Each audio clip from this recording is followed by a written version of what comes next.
In the recent first season of The Bad Batch, we got a first-hand look at the dark times, the era in which the Empire ruled virtually unopposed. Over the course of the first season, we saw a number of characters come frighteningly close to facing what passed for justice under the Empire. Many of these characters, including Hunter, Gregor, and Captain Hauser, were clones taken prisoner for treason. But if you think about it, that's a little odd, isn't it? The clones were, legally speaking, the property of the Empire, and they had committed treason, a crime that's usually punishable with execution even by governments that aren't evil empires. So why bother with locking up clones? Why not just shoot them on the spot? What did the Empire have planned for these clones?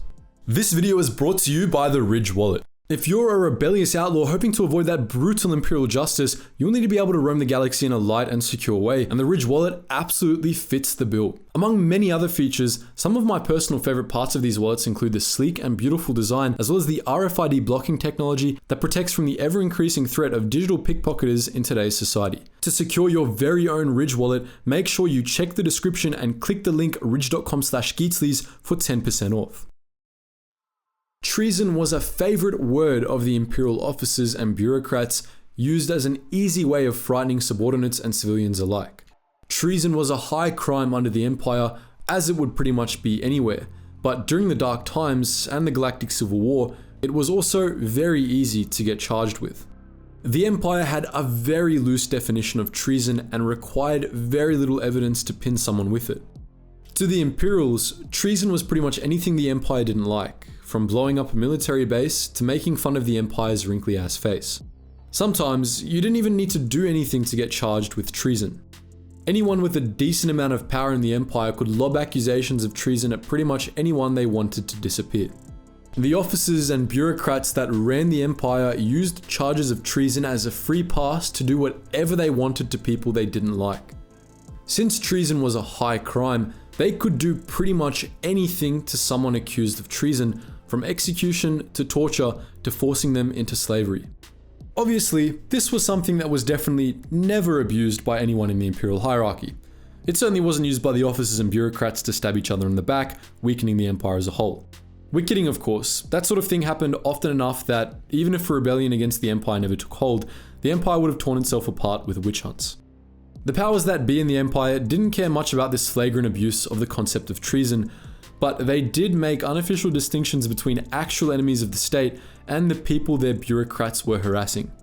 The vast number of people accused of treason meant that punishment for the crime was highly variable, and even though it was officially supposed to merit summary execution, those guilty of treason often received other punishments, most of which were far worse than a quick blaster bolt to the head. Now, the clones we saw taken away in the Bad Batch were all legitimate traitors. All of them had deserted the Imperial Stormtrooper Corps, which was legally considered treason under both the Empire and the Republic before it, and some had been involved in resisting the Empire on top of that. This means the Empire probably didn't intend to mess around in bringing them to so-called justice. That doesn't necessarily mean execution, however. We saw in the case of Gregor that some of these clone traitors were imprisoned instead. We'll get to why in a little bit. Of course, execution was still the most likely fate for clone deserters. For example, Captain Hauser's men were all likely just stripped of their gear, taken out back and shot. But some clones ended up in cells, some for seemingly no reason. Consider the case of Gregor. As he himself mentioned, clone commandos were already on their way to retirement at that point in time, and once the TK troopers were all trained up, they probably wouldn't have been very useful for the Empire. Gregor wasn't yet affiliated with any resistance movements, so he didn't have any sensitive information for the Empire to torture out of him. He was also clearly a pain for the Empire to capture. So why did they bother capturing him? He had no use whatsoever to the Empire, or so it would seem. Of course, just because Gregor was captured by the Empire didn't mean that they had some unforeseen use for him. The Imperials were known to torture their prisoners just for the hell of it, or to prove a point. Perhaps the Imperials thought that torturing Gregor to death would make others balk at desertion, or perhaps they just wanted to torture him because they thought he deserved it. While the latter scenario might sound silly, it was a common motivation for torture under the Empire. Strictly speaking, torture was useless as an actual method of extracting information, just like in the real world. Most victims of torture would just tell their interrogators whatever they thought they wanted to hear, regardless of whether or not it was true. Torture, both under the Empire and most of the time in the real world, was really just a sick method of self-gratification for the interrogators, who were mostly in it to hurt people they didn't like. This applied to everyone from the lowliest Imperial interrogators to the Emperor himself. In Legends, Palpatine personally performed the execution by torture of Bevil Lemelisk, an engineer who had partially designed the Death Star.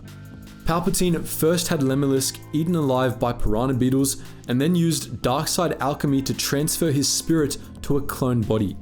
He then had Lemelisk redesign the Death Star to correct its flaws, torturing him to death a further 6 times in the process.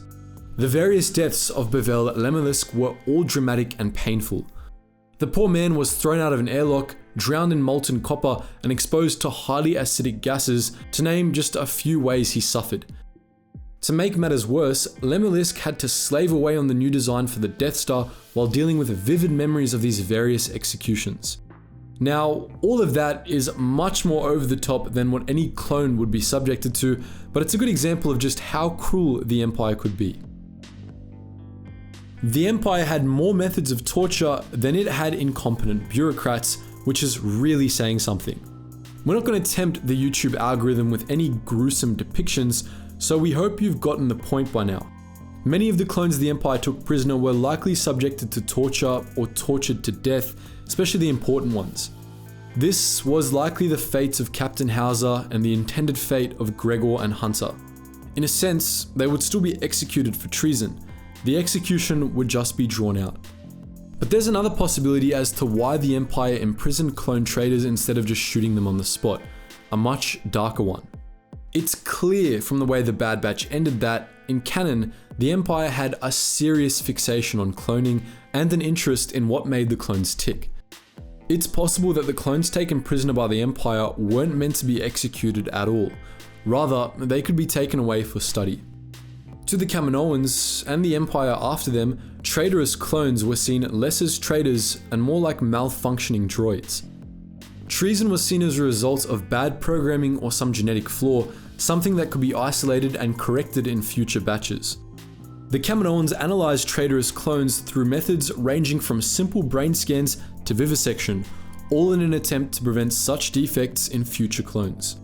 Though the Empire didn't have an interest in producing more clone soldiers, the end of the Bad Batch shows that it still wanted clones of some sort, and it could stand to learn from clone traitors as well. This is likely why Gregor, at least, was taken prisoner. He was a clone commando after all, and his betrayal had much more weight than that of some Reg. The Empire probably planned to ship him off to Wayland, the world we saw at the end of the Bad Batch, where no doubt he would be chopped up until the cloners determined what made him turn away from the Empire. Hunter was probably intended for a similar fate, and Hauser may have also met with such an end. Perhaps we'll learn more when the Bad Batch returns for a second season. So that's our look at Imperial justice. But what do you think? Do you have your own theories? Free to post your thoughts in the comment section below.